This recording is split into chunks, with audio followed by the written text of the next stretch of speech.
Section 1. The Billion-Dollar Question, Predicting India's Festive Frenzy. Welcome to Master Sales Forecasting. Today we're tackling a challenge that defines success for every business in India. From a local mithai shop to a multinational electronics giant. Imagine it's September. The air is filled with anticipation for Diwali. A leading smartphone company is gearing up for its biggest launch of the year. Millions of dollars in advertising have been spent. Thousands of units are ready to ship. But the leadership team is haunted by one critical question. How much will we actually sell? 1 million units? Or closer to 2? The answer determines everything that follows. This isn't just a hypothetical scenario. This is the reality of business in the world's fastest growing major economy. Getting the sales forecast right during the Indian festive season can make or break a company's entire year. If they underforecast, empty shelves, frustrated customers, lost market share. If they overforecast, unsold inventory, bloated warehousing costs, a hit to the bottom line. The stakes are incredibly high. Predicting future sales is no longer a guessing game. It has evolved into a sophisticated science. It's a discipline that separates market leaders from laggards. So, how do modern Indian companies navigate this high-stakes environment? They don't rely on gut feelings or outdated spreadsheets. Instead, they turn to data. They analyze last year's festive sales figures, current online search trends, real-time social media sentiment. They use artificial intelligence to model competitive discount impacts. This process estimates future revenue using historical data, market conditions, and strategic plans. This is known as sales forecasting. It is the compass for every critical business decision: production, inventory, marketing spend, hiring. In this module, we will demystify this essential function.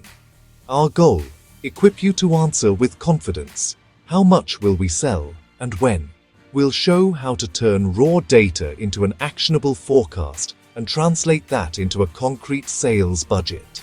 This journey moves from prediction to planning and from insight to action. We'll show you how to build a robust forecasting system that minimizes risk, optimizes resources, and drives sustainable growth for your organization, whether you're a startup or an established enterprise. Section 2. From Crystal Ball to Action Plan. Our 30-minute roadmap. Over the next 30 minutes, we'll embark on a structured journey to master sales, forecasting, and budgeting. We won't just throw theories at you. Our approach is designed for practical application. Case, concept, practice. First, we will ground every topic with a real-world Indian case study, like the smartphone example we just discussed. This helps you see the challenges and solutions in a familiar context. Next, we will break down the core concepts and definitions in simple, accessible language. Finally, we will provide practical steps and methods you can apply directly to your own business. Our session is divided into distinct, easy-to-follow acts. We've just completed our introduction. Act 1. We'll dive deep into the fundamentals, what sales forecasting and sales budgets are. Objectives: resource allocation. Objectives: financial planning. Objectives: setting achievable targets for your sales teams. Act 2. We'll unpack the various methods of forecasting: qualitative approaches, expert opinion, quantitative techniques, AI-driven predictive modeling. We'll show when to use each method and discuss pros and cons with Indian examples. Act 3. We'll tackle a tricky area: forecasting demand for a new product with no historical data. Case study: the launch of an electric vehicle in India, like the Tata Nexon EV. Method: test marketing. Method: historical analogy. We'll outline the step-by-step process of creating a forecast from scratch.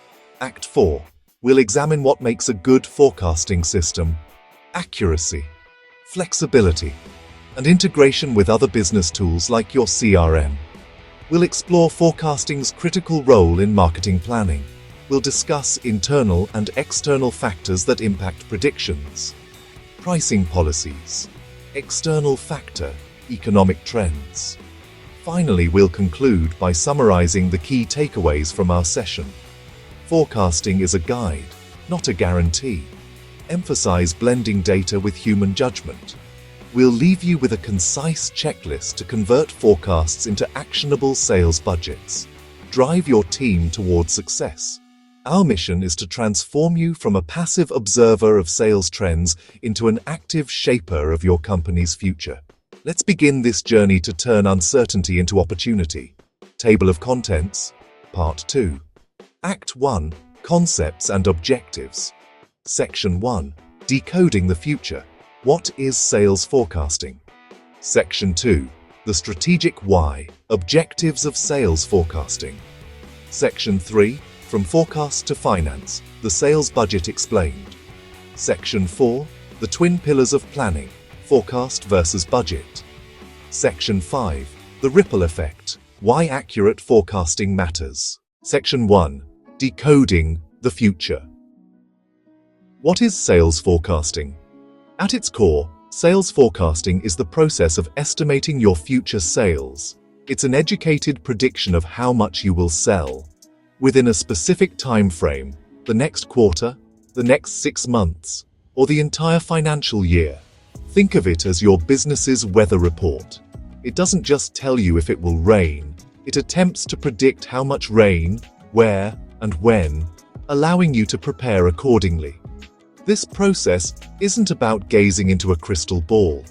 Instead, it's a systematic analysis grounded in data and insight. Looking at past performance, current market trends, and your own strategic plans. In simpler terms, how much will we sell, and when? But the answer is twofold. On one hand, a quantitative prediction. For example, 50,000 units of a new air conditioner in the Indian summer. On the other hand, it serves as a powerful strategic tool. This numerical estimate becomes the foundation for countless business decisions. It's the starting point for almost all strategic planning within a successful organization. In today's hyper-competitive Indian market, this process has evolved far beyond simple guesswork. Customer relationship management systems provide a treasure trove of historical data. Artificial intelligence algorithms and predictive analytics sift through mountains of this big data. They can model complex scenarios, like how a change in monsoon patterns might affect the sale of agricultural equipment, or how a competitor's new product launch could impact your market share in South India. Let's consider a practical example. Imagine a prominent Indian apparel brand planning for the wedding season. They won't just look at last year's sales figures. They'll analyze which designs sold best in which cities, the impact of their social media influencer campaigns, and the average discount levels that spurred purchases. Then, they will layer on external data, current consumer sentiment, rising disposable incomes in Tier 2 cities, and even the number of auspicious wedding dates in the calendar. The resulting forecast is a data-driven, strategic estimate. It guides their entire operation, from fabric procurement to in-store staffing. Section 2.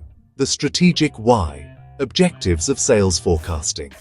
Now that we understand what sales forecasting is, let's explore why companies invest so much time and effort into getting it right. The primary objective of sales forecasting is to reduce the crippling uncertainty that plagues business operations.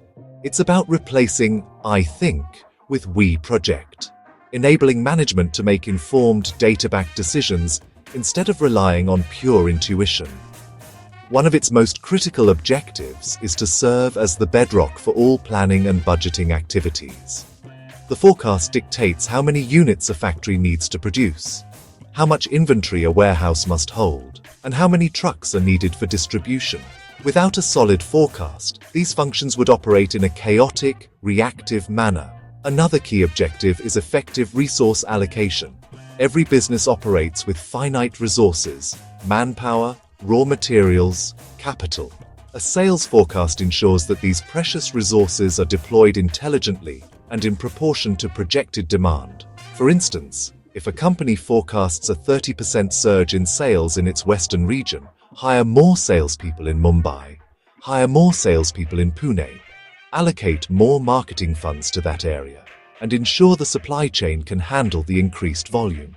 This prevents a situation where one region is overstaffed and underperforming, while another is under-resourced and struggling to meet overwhelming customer demand, thereby optimizing overall efficiency. Financial management is another crucial area driven by sales forecasts. The finance department relies heavily on these projections to estimate future revenue and manage cash flow. An accurate forecast allows the CFO to predict when cash will be coming into the business, which is vital for planning major expenditures like capital investments, loan repayments, and expansion projects.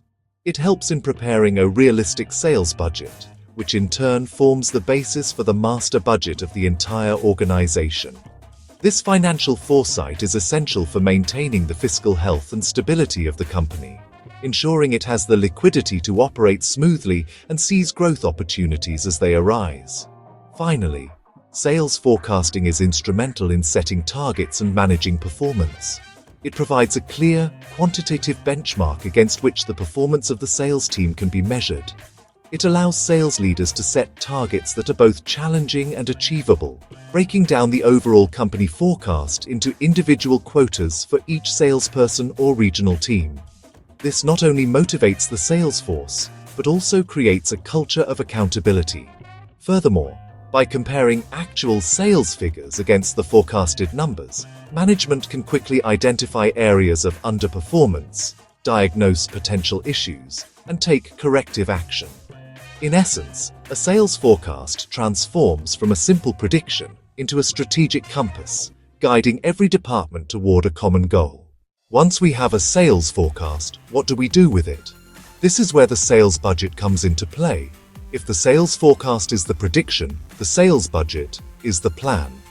Detailed financial document, expected sales revenue, selling expenses required to achieve that revenue over a specific period. It formalizes the forecast into an actionable, quantitative plan. The entire organization can work towards that plan. The sales budget is not just a number, it's a commitment. Management's official approval of the sales plan, authorization to commit the necessary resources to execute it. Analogy time. Let's break this down. Forecast. Saish meteorologist predicting 10 inches of snow. Budget. Saish's city's action plan. Deploying 50 salt trucks, putting 200 workers on overtime, allocating funds for fuel and supplies. The forecast predicts. The budget details the actions to manage and achieve goals. Budget derived from the sales forecast, adjusted for management's strategic objectives, adjusted for capacity constraints, adjusted for desired profitability. What does a sales budget specify? Breaks down the revenue target in great detail. Expected sales volume, total, by product line, by geographical region, by key customer accounts. Example, Amul, not just a total number, separate figures for milk, butter, cheese, ice cream, further broken down by states, or even districts. Granularity is crucial for planning and control.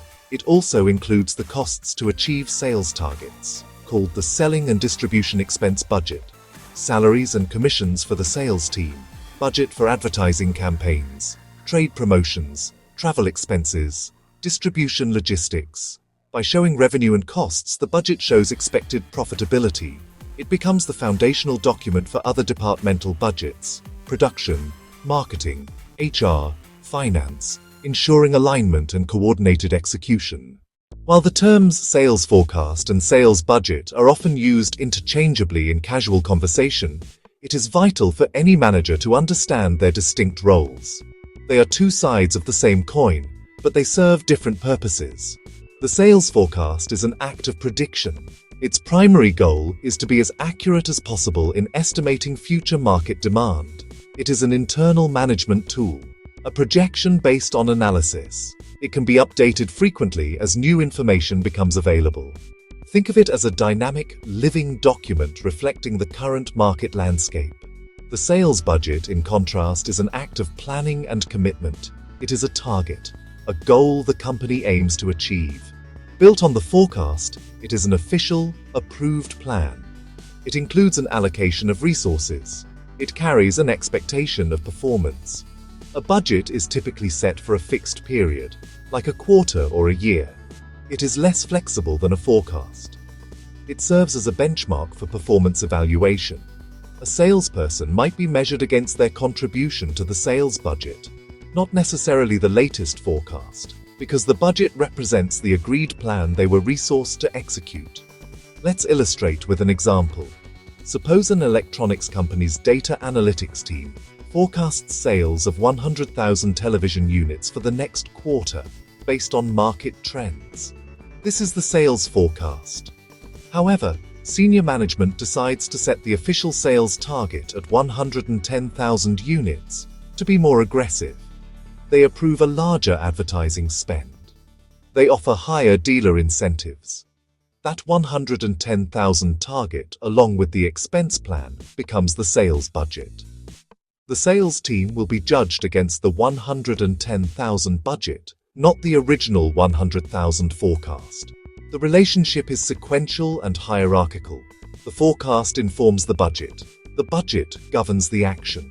The forecast answers, based on everything we know, where are we likely to land? The budget answers, given our goals and resources, where do we want to land, and what's our plan to get there? Understanding this difference is crucial. A team that confuses the two might passively accept the forecast as their destiny. A team that understands the distinction uses the forecast to build an ambitious yet realistic budget, thereby actively shaping their company's future rather than just predicting it. The importance of accurate sales forecasting extends far beyond the sales department.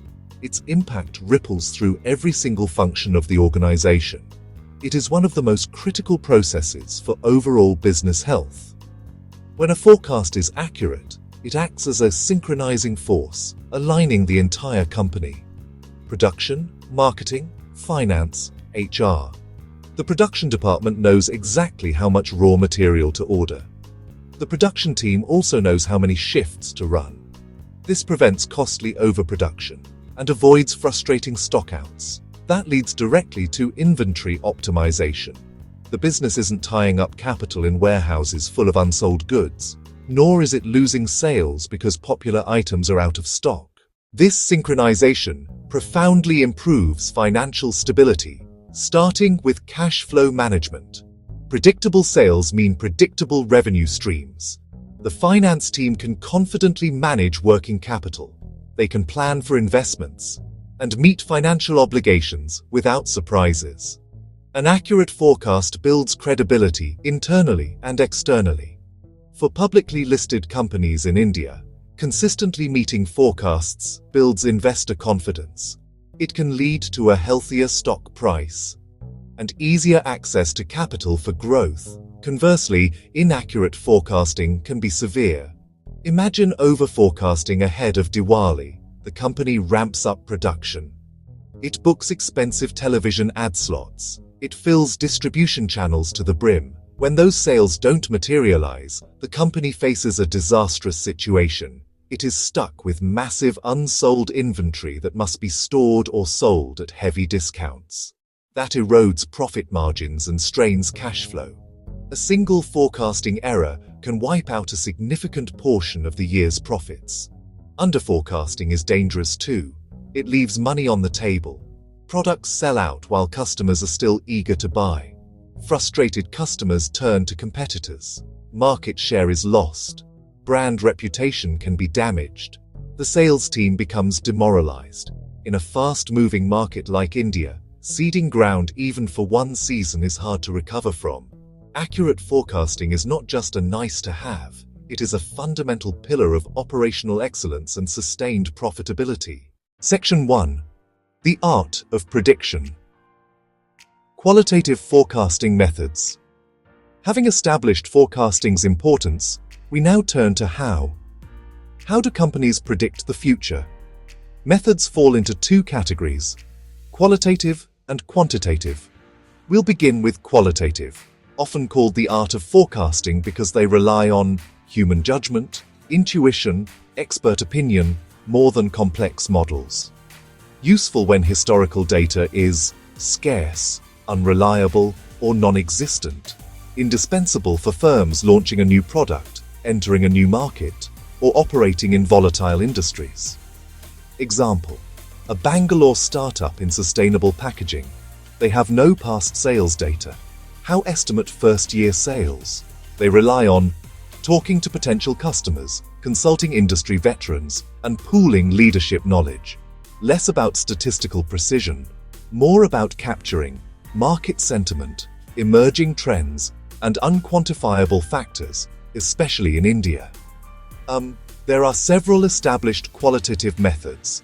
Executive opinion method, senior managers pool expertise. Delphi method, anonymous, iterative expert rounds. Market research or survey, ask potential customers directly. Salesforce opinion method, aggregate field sales estimates. Companies often combine these methods for a robust view before numbers. Advantage, incorporate wide-ranging info like latest market intelligence and subtle competitive shifts. For example, executive insight from an industry conference, or a salesperson sensing a change in customer mood. The main drawback is inherent subjectivity, susceptible to biases like marketing over-optimism or finance pessimism. Key, use structured processes to harness wisdom and filter noise. Wisdom of the crowd, the executive and Delphi methods. Let's delve deeper into two popular qualitative techniques that rely on expert judgment. The executive opinion method, sometimes called the jury of executive opinion, is straightforward and common. It involves bringing together senior executives from various functional areas, sales, marketing, finance, production, to discuss future sales. Each executive brings unique expertise and perspective. The sales head comments on the pipeline. The marketing head comments on upcoming campaigns. The finance head comments on the broader economic outlook. The final forecast is an amalgamation, or average, of these viewpoints. This method is relatively quick and inexpensive to implement. It enables a rich, holistic, strategic discussion. For instance, when a company like Reliance Retail plans to enter a new product category, top leadership pools experience to make an initial sales projection. But there are pitfalls. The process can be dominated by a few high-ranking or persuasive individuals.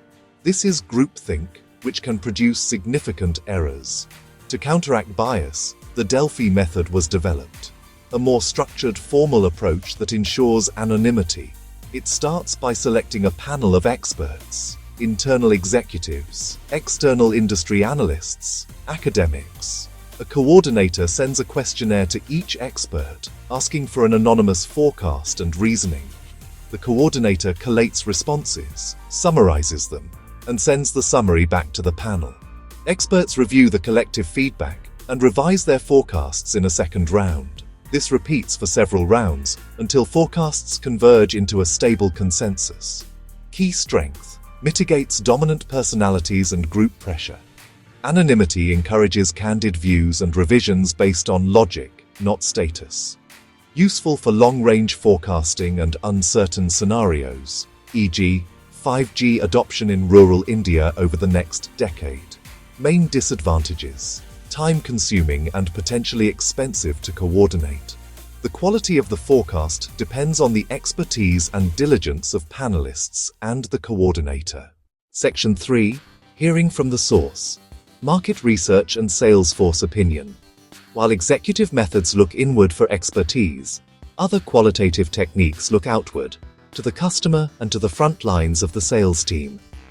The market research or survey method directly engages with the end user.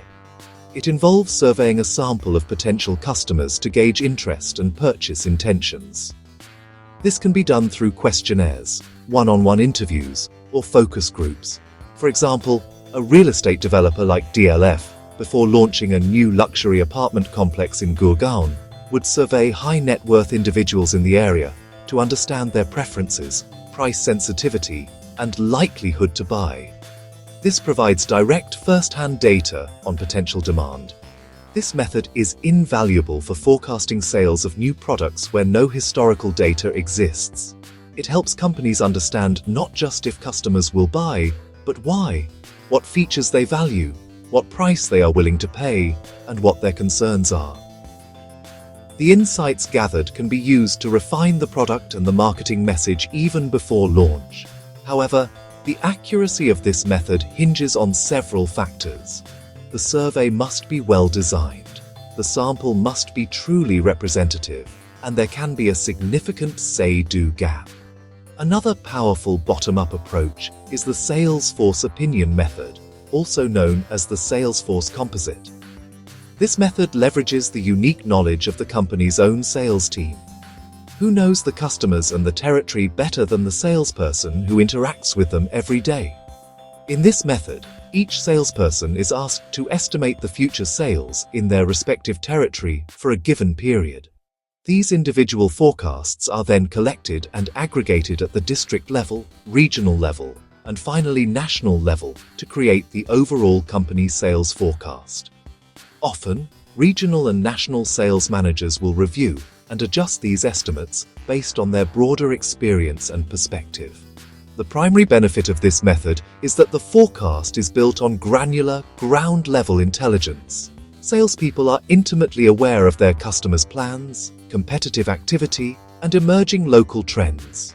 Furthermore, because they are involved in creating the forecast, they are more likely to view the resulting sales quotas as fair and achievable, which can be a powerful motivator. The main limitation is the potential for bias.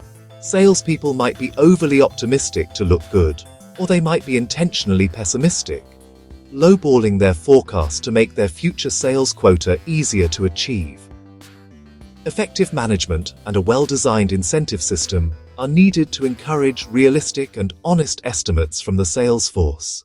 Section 4. The Science of Prediction, Quantitative Forecasting Methods. While qualitative methods provide invaluable context and judgment, the other side of the forecasting coin is the quantitative approach, the science of prediction. These methods use historical numerical data and mathematical models to project future sales. The underlying assumption: the future will, to some extent, resemble the past.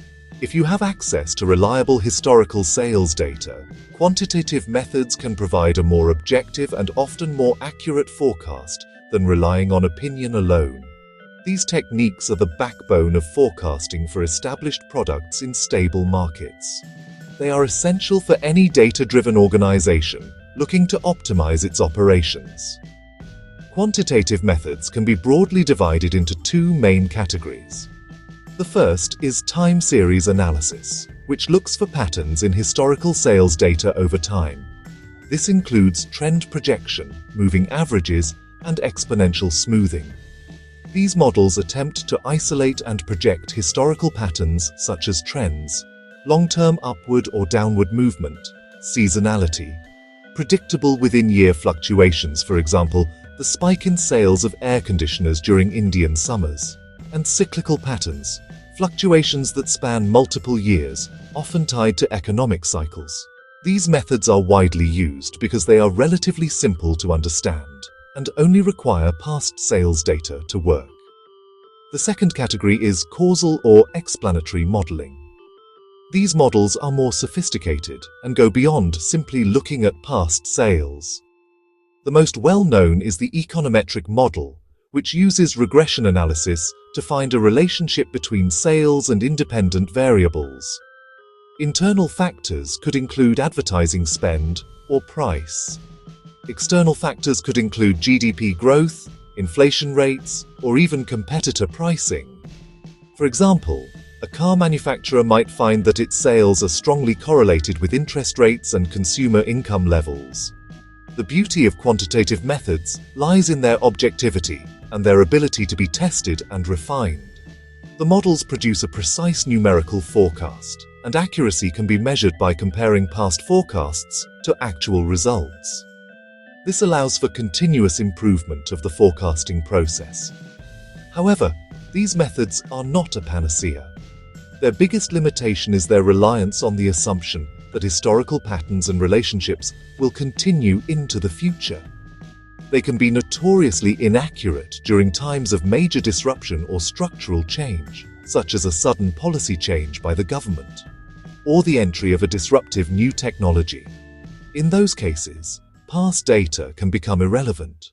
Section 5. Reading the past. Time series analysis techniques. Let's explore some of the most common time series analysis techniques in more detail. Perhaps the simplest is trend projection, fitting a trend line to historical sales data, typically using a statistical technique called regression analysis. The line represents the long-term upward or downward movement in sales, smoothing out short-term fluctuations. Once this trend line is established, it can be extended or extrapolated into the future to produce a forecast. For a company like Patanjali, which has seen consistent growth over many years, a simple trend projection could provide a reasonable baseline forecast for its established product lines, capturing the overall growth trajectory of the brand. While simple, trend projection alone can be too rigid. It doesn't adapt well to recent changes in the data. To address this, forecasters often use the moving average method. This technique calculates the average of sales over a specific number of recent periods and uses that average as the forecast for the next period. For example, a 3-month moving average would average the sales of January, February, and March to forecast April's sales. When April's actual sales data comes in, the average is recalculated using February, March, and April to forecast May.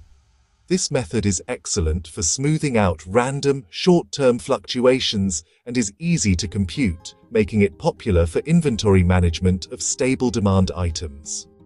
A more sophisticated version of the moving average is exponential smoothing.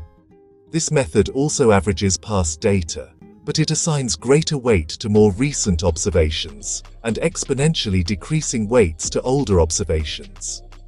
The logic is that the most recent sales data is likely a better predictor of the immediate future than data from a year ago. This makes the forecast more responsive to recent changes in trend. For instance, an online fashion retailer like Myntra would find this useful.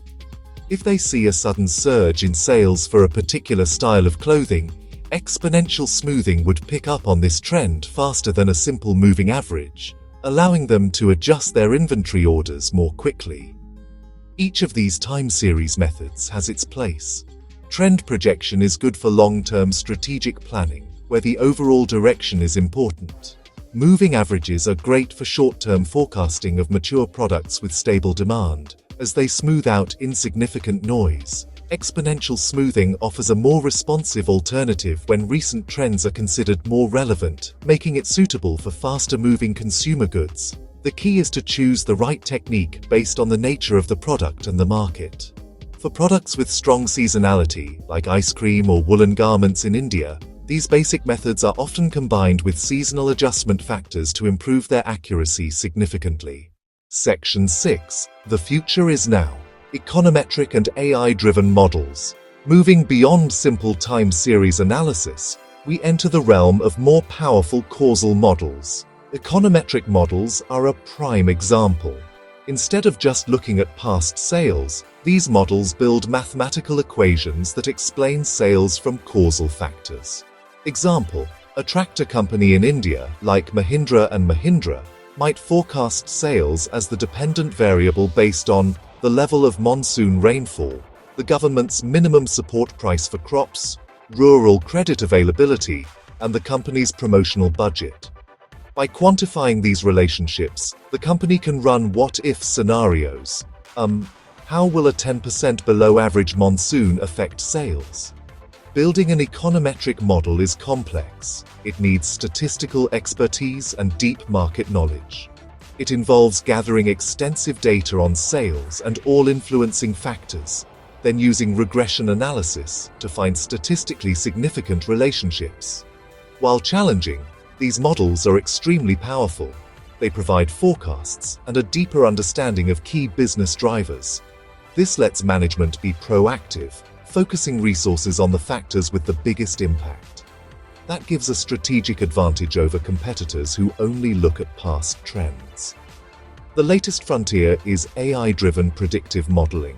Machine learning analyzes vast data to uncover complex, non-linear patterns impossible for humans to detect.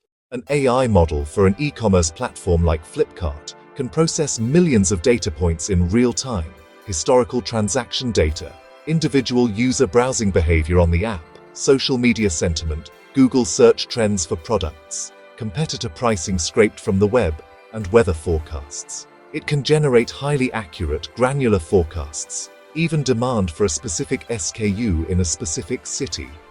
These AI models learn and adapt continuously, refining as new data arrives. They're ideal in dynamic, fast-changing environments with complex customer behavior.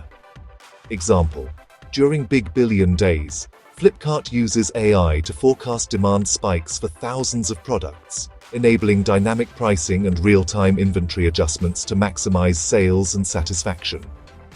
Implementation needs significant investment in data science talent and computing infrastructure, but delivers precision and adaptability that become key competitive differentiators, turning forecasting from a periodic report into a continuous, intelligent business process. Section 1. The blank canvas. We've explored how to forecast sales for existing products with a rich history of data. But what happens when you're launching something completely new? Imagine you are Tata Motors in 2019, preparing to launch the Nexon EV. The electric vehicle market in India was virtually non-existent. There was no historical sales data for electric SUVs in the country. There were no past trends to project or moving averages to calculate. You were staring at a blank canvas. This is one of the most formidable challenges in forecasting: predicting demand for a product that has never been sold before. It's a high-stakes guessing game where traditional quantitative methods are of little use. Forecasting demand for a new product is fundamentally different because it is an exercise in creating data, not just analyzing it. The entire process shifts away from statistical analysis of the past and towards a more investigative and experimental approach. The goal is to find proxies, clues, and indicators that can help you estimate how the market will react to your new offering. This involves market research, expert judgment, and controlled experiments. Companies must become detectives, piecing together fragments of information to build a coherent picture of potential demand. The risk is high, but the reward for getting it right, avoiding a costly failed launch or successfully capitalizing on an untapped market, is enormous. The core challenge lies in navigating extreme uncertainty. Will Indian consumers embrace the new technology? Are they willing to pay a premium for it? How will concerns about charging infrastructure affect their purchase decision? These are questions that historical sales figures cannot answer. Therefore, companies must rely on a different toolkit of forecasting methods. These methods are primarily qualitative and exploratory. They focus on understanding customer psychology, market readiness, and the potential adoption curve for the new innovation. It's less about finding a single precise number and more about defining a probable range of outcomes to guide initial production and marketing decisions. Let's return to the Tata Nexon EV case. Before committing to production volumes, Tata Motors couldn't just look at their petrol or diesel car sales. They had to ask a different set of questions. How did similar markets, perhaps in Europe or China, react to the introduction of affordable EVs a few years prior? What are the primary concerns of potential Indian buyers when they think about electric cars? How much are they willing to spend? The methods they use to answer these questions, such as consumer surveys and historical analogies, form the core of new product forecasting. This approach allows a company to build a forecast from the ground up, based on fresh intelligence rather than outdated data. Section 2. Learning from others. One practical method: the historical analogy method. It involves identifying a similar product with known market history, product from a different company, previous version of your own product in a different category with similar traits. Find a case study to template adoption rate and sales trajectory. It's like learning from someone else's experience when you have none. For the Tata Nexon EV, use historical analogies. Study the launch of first-generation hybrid cars in India. Tata Nexon EV on a similar road. Study adoption of early EVs in other developing countries. Analysts ask, How long until sales take off? Analysts ask, what were the initial sales volumes? Analysts ask, which factors sped up or slowed adoption? It's not a perfect prediction, but it's a data-grounded starting point. Helps frame scale and set realistic expectations. Are we selling hundreds, thousands, or tens of thousands? Another technique, test marketing. The reality check. Launch in a limited, representative test market instead of national rollout. Example, a health food snack might test in cities like Bangalore, Pune. Monitor actual sales closely. Monitor customer feedback. Monitor marketing effectiveness. Use test results to forecast national sales. Use results to refine product and marketing before full rollout. Test marketing gives real-world sales data, what customers actually do. Test everything, the product, the price, the packaging, the advertising. If it fails, pull the plug with minimal damage. If it succeeds, extrapolate to create a reliable national forecast. Main drawbacks: cost. Main drawbacks: time. And it alerts competitors, giving them time to prepare counter-strategies, a real risk in the fast-paced Indian market. Section 3. Asking the experts. When launching a truly innovative product with no clear historical parallel, companies often turn to expert judgment. This method is a more focused version of qualitative techniques like the Delphi method.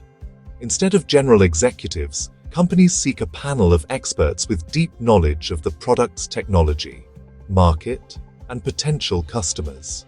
For a new fintech product, the panel might include venture capitalists, technology bloggers, banking industry veterans, and regulatory experts. Each expert provides their independent forecast. Each expert also gives their rationale. Those are aggregated into a collective view. This is valuable for assessing disruptive technologies where consumer behavior is hard to predict. Diverse expert perspectives reveal opportunities and threats internal teams may miss. For the Nexon EV, consult energy policy analysts, automotive journalists, and leaders of EV owner communities. These experts surface non-obvious factors that could drive or inhibit sales. The primary challenge is selecting the right experts and synthesizing conflicting opinions into a coherent forecast. It depends on the quality and impartiality of the panel. A more technical alternative is the input-output method.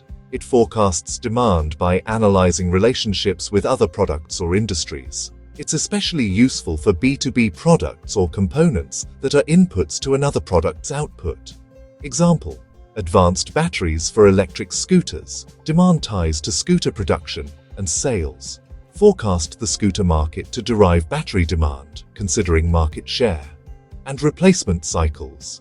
This method links your product's demand to broader economic trends. To forecast demand for construction equipment, analyze government infrastructure spending plans, commercial real estate development projects, and residential housing forecasts. These large-scale output indicators drive demand for input equipment. Accuracy depends on the reliability of related industry forecasts. It requires good economic data and a clear view of supply chain and production relationships. Whether you are forecasting for a new product or an established one, following a structured process is crucial for achieving accuracy and consistency. A well-defined process turns forecasting from chaotic, ad hoc activity into a disciplined, repeatable business function.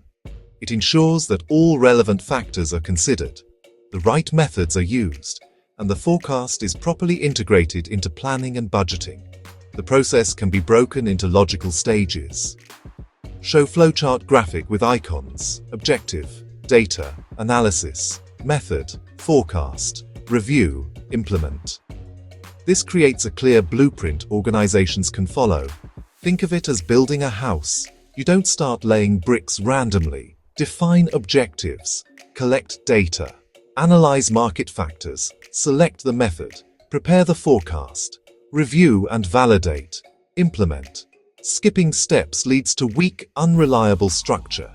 A robust forecasting process needs careful execution at every stage. It brings discipline and transparency. Document assumptions. Justify the chosen method. Track accuracy over time. That creates continuous improvement. When forecasts are wrong, the process helps diagnose issues. Was the initial data flawed? Was the wrong method chosen? Did an unforeseen market factor emerge? Post-mortem analysis refines future forecasts. Without a clear process, errors get blamed on volatility with no learning. This isn't a one-time annual event, it's iterative and dynamic. Real-time data from digital sales channels, CRM systems, and market intelligence platforms mean forecasts are no longer static. They are continuously updated and refined. Annual strategic forecasts are supplemented by quarterly updates, monthly updates, and even weekly updates for tactical adjustments to inventory, marketing spend, and sales team deployment. A good process provides the framework to manage multi-layered continuous forecasting efficiently. The first and most critical stage in the forecasting process is defining objectives. Before you even look at a single piece of data, you must be crystal clear about the purpose of the forecast. What decisions will this forecast be used to make? A forecast designed to set the annual budget for the entire company will be very different from one created to manage weekly inventory for a single product line. A long-term forecast for strategic planning, like deciding whether to build a new factory, will have a different time horizon and level of detail than a short-term forecast for setting monthly sales quotas. Clearly defining the objective helps determine scope, time horizon, level of detail, and required accuracy. For instance, if the objective is to plan raw material procurement, the forecast needs to be in units, not just revenue, and it must be highly accurate for the short term. If the objective is to secure a bank loan, the forecast might focus on annual revenue and profitability over the next 3 to 5 years. Getting this first step right is paramount because it guides every subsequent stage. A forecast created with a vague or misunderstood objective is almost certain to be useless for decision-making. Once the objective is clear, the next stage is collecting data. This is the foundation upon which your entire forecast is built. As the saying goes, garbage in, garbage out. The data collection phase involves gathering all relevant information, which typically falls into 3 categories. First is historical internal data, primarily your company's own sales figures. Sales by product, region, time period, and customer segment. Second is data on your own company's plans and activities, such as planned promotions, price changes, and new product launches. These internal actions will directly impact future sales. The third category is external data. This includes information about the broader market and competitive landscape. You need to gather data on competitor activities, such as their pricing and promotions. You should also collect macroeconomic indicators relevant to your business, such as GDP growth, inflation rates, consumer confidence indices, and industry growth trends. For an Indian business, this might also include data on monsoon forecasts, festival dates, or government policy announcements. In the digital age, this has expanded to include data from social media, search engine trends, and online customer reviews. The more comprehensive and reliable your dataset, the more robust your forecast will be. With your objectives defined and data collected, the next stage is to analyze market factors. This involves sifting through the data to identify key patterns, trends, and relationships that influence your sales. You need to look for seasonality, peaks and troughs in demand, such as the surge in sales for consumer electronics during Diwali. You should analyze the impact of past promotional campaigns and pricing changes to understand their effectiveness. This is also the stage where you study external factors, assessing economic conditions or competitor actions. This analytical phase is about turning raw data into meaningful insights.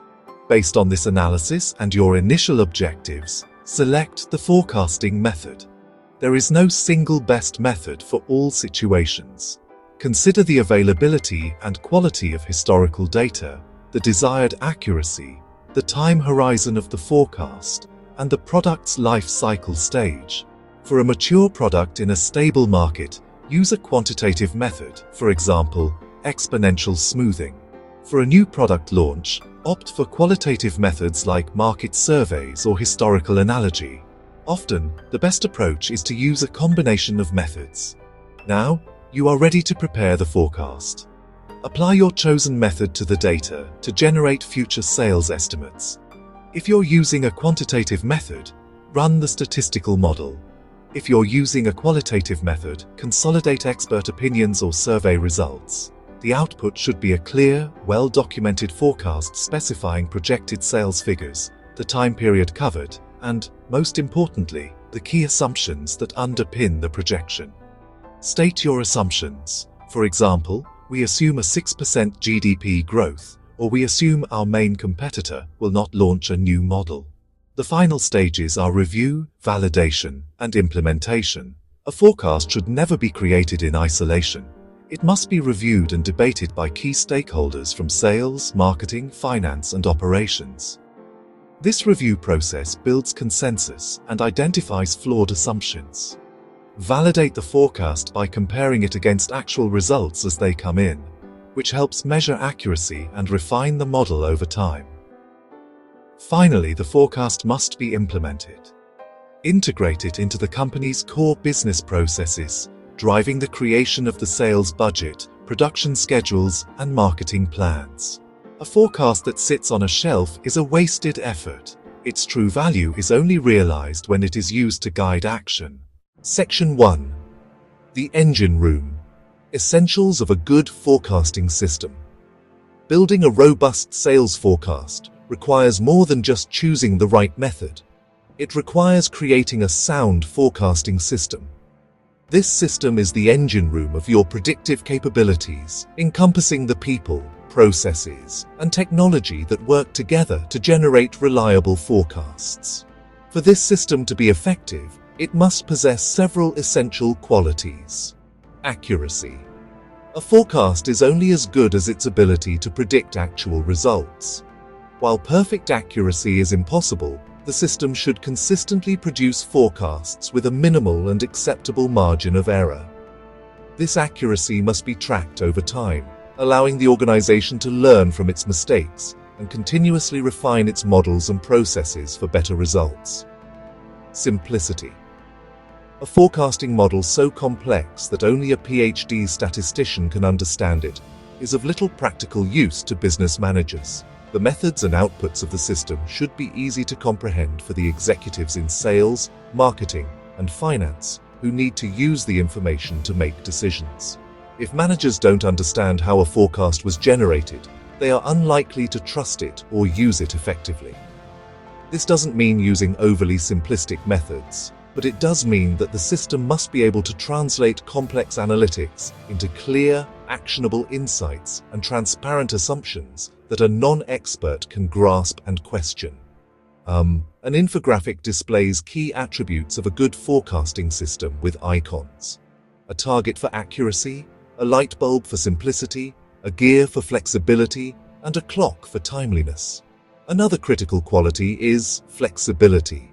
Markets, especially in a dynamic economy like India, are not static. Sudden competitor moves, unexpected policy changes, or shifts in consumer sentiment can render a rigid forecast obsolete overnight.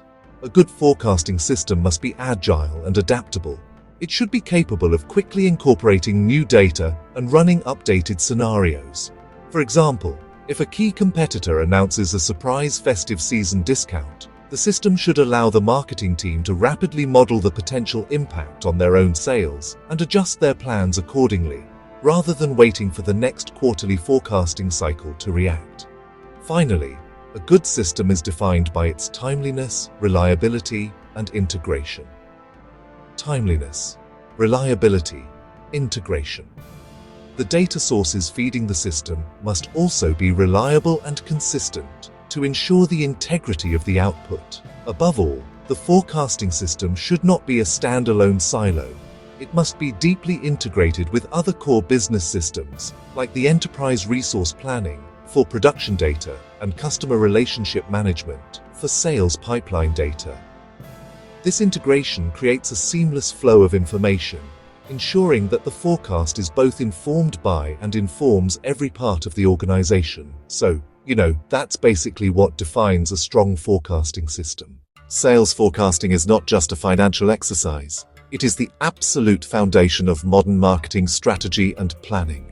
For a marketing manager, the sales forecast acts as a strategic compass, providing directional guidance. Every major marketing decision is influenced by the sales forecast. The most direct link is the allocation of the marketing budget. If the forecast predicts a 20% increase in sales for the upcoming year, the Chief Marketing Officer can make a case for a corresponding increase in the budget for advertising, digital marketing, and promotional activities. The forecast decides timing and focus of marketing campaigns. By analyzing seasonal patterns, marketers plan to coincide with peak demand. For instance, Coca-Cola sees a hotter-than-average summer in North India, ramp up advertising and on-ground activations. If demand grows in Tier 2 and Tier 3 cities, marketers shift media spend from national English language channels to regional media outlets and hyperlocal digital campaigns. Sales forecasting is essential for product and pricing management. Demand projections influence inventory levels, so products are on the shelf when campaigns run. Imagine launching a multi-crore smartphone campaign only for it to be out of stock. A marketing disaster. The forecast also provides crucial input for pricing strategy. If a forecast indicates very strong demand for a premium product, the company might maintain a higher price point. Conversely, if the forecast for an older model is weak, the marketing team might plan a promotional discount to clear inventory. The sales forecast connects marketing to the rest of the business, especially supply chain and production departments. For a buy one, get one free promotion, the forecast quantifies the expected uplift in sales. That forecast is communicated to the production team to increase manufacturing and to the logistics team to ensure the distribution network is stocked. This synchronization prevents bottlenecks and ensures a smooth customer experience. Without the forecast, marketing would operate in a vacuum, making promises that the rest of the organization cannot fulfill. While a good system and clear process are vital, the accuracy of any sales forecast is always at the mercy of numerous influencing factors and inherent limitations. It's crucial for managers to understand these variables, to set realistic expectations, and build contingency plans. These factors can be divided into two categories: internal and external. Internal factors are variables that are largely within the company's control. These include the company's pricing policies, product innovation cycles, the efficiency and size of the sales force, and, critically, the advertising and promotion budget.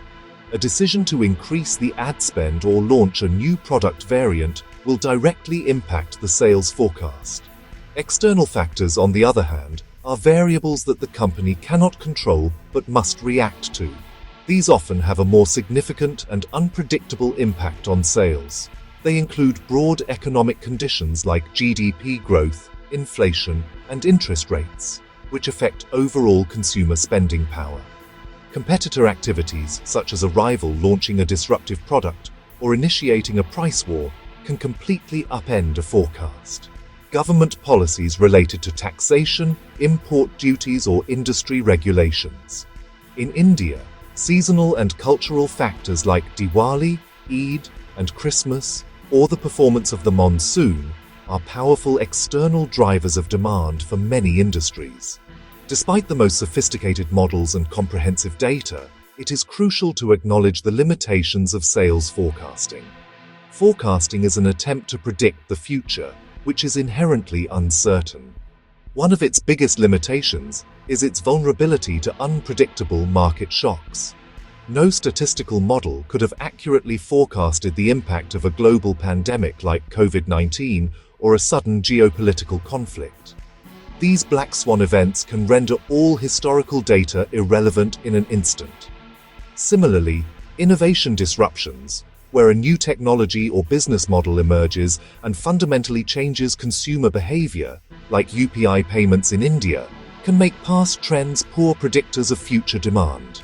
Finally, forecasts are susceptible to data reliability issues and human bias. A forecast built on inaccurate or incomplete historical data will inevitably be flawed. More subtly, human judgment can skew the results. In qualitative forecasting, executives might be driven by overconfidence or internal politics. Even in quantitative modeling, the choice of data, variables, and assumptions is a human decision and can be biased. Therefore, a forecast should never be treated as an absolute, infallible prediction of the future. It is a guiding tool, a calculated estimate that provides a basis for planning. The wise manager uses the forecast to prepare, but also remains vigilant and ready to adapt when the unpredictable inevitably happens. We have journeyed through the intricate world of sales forecasting and budgeting, from understanding its core concepts to dissecting the various methods used to predict the future. We've seen how this critical business function is not about gazing into a crystal ball, but rather a disciplined process of analysis and planning. The key takeaway is that sales forecasting and sales budgeting are the twin pillars that support proactive and strategic management. They are the eyes and ears of the organization, providing the foresight needed to navigate the turbulent waters of the modern Indian economy. They empower businesses to move from a reactive stance to a proactive one, shaping their destiny rather than just succumbing to it. The most effective forecasting is not a battle between man and machine, but a partnership. It's a synthesis of art and science. The science lies in the rigorous application of quantitative methods, time series analysis, econometric models, and powerful AI algorithms. This provides an objective, data-driven foundation for our predictions. Data only tells a story about the past. It cannot account for human emotion, the shock of a new competitor, or the dawn of a disruptive technology. This is where the art comes in. Seasoned judgment, experienced executives, ground-level insights, salespeople with customer intuition, strategic wisdom to sense when a trend is about to break, interpret numbers in the context of the real world. Organizations that master data analytics, plus human intuition, stand far ahead. They don't just extrapolate the past, they use data to inform judgment and see around corners. A forecast is a guide, not a guarantee. Its purpose is to reduce uncertainty, not eliminate it. The most accurate forecast is still an estimate, a highly educated guess. Its value is preparing the organization for a range of possible futures. Accurate forecasting gives lead time and insight to prepare, to adapt, and to shape advantage. It starts a conversation about strategy, risk, and opportunity. As we conclude, let's distill our learnings into a practical checklist for managers. The goal: don't let the forecast sit as a document. Make it a catalyst for action. First, define your purpose. What decision will this forecast drive? Set the annual budget, manage inventory, or plan a new product launch. A clear objective is your North Star. Second, build a 360-degree data view, CRM system, ERP system, economic indicators, competitor actions, social media sentiment, search trends. This is the fuel for a powerful forecast. Third, choose the right tool for the job. Don't use a hammer to saw a board. Pick methods by objective, data availability, and product life cycle. Qualitative methods for new products, quantitative methods for established products. Combine both to validate assumptions. Fourth, embrace radical transparency. Document all assumptions. Market growth assumption, promotional budget assumption. Fifth, review, debate, commit. Forecasts made in silos fail. Circulate to sales, circulate to marketing, circulate to finance, circulate to operations. Encourage debate and build ownership. Once finalized, this is your sales budget, the committed plan. Sixth, measure, learn, iterate. Track accuracy versus actuals continuously. Analyze deviations. Was your data wrong? Was your method flawed? In fast markets, accurate forecasting plus decisive action is a prerequisite for survival and growth. Use a structured process, blend data with judgment, foster continuous learning, and transform forecasts into your company's most powerful strategic weapon. You can prepare your organization not just to meet the future, but to create it. Thank you for joining us on this journey.